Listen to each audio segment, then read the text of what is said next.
Preparing to journey to a metal world, a milestone for a simulated Mars mission, and celebrating an anniversary for our agency. A few of the stories to tell you about this week at NASA. We are targeting no earlier than October 12th for the launch of our Psyche spacecraft on a 2.2 billion-mile journey to study a metal-rich asteroid of the same name. The Psyche asteroid lies in the outer portion of the main asteroid belt between Mars and Jupiter and may be able to tell us more about the formation of rocky planets like Earth. This is NASA's first mission to study an asteroid that has more metal than rock or ice. The four-person volunteer crew of our first year-long CHAPEA Mars analog mission recently spent its 100th day inside the mission's 1,700-square-foot habitat at our Johnson Space Center.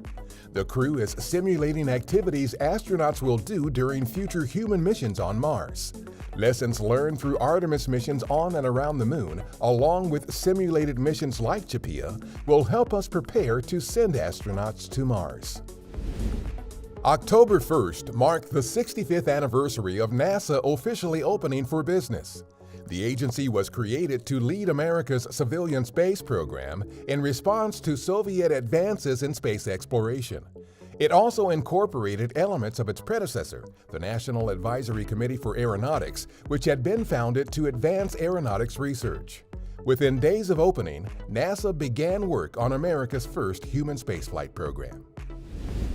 This summer, our Student Airborne Research Program, or SARP, celebrated its 15th anniversary. The summer internship program offers upper-level undergraduate students hands-on research experience as part of real science campaigns on board NASA Airborne Science Program flying science laboratories, aircraft outfitted specifically for research projects. That's what's up this week at NASA. For more about what else we're up to, check out nasa.gov.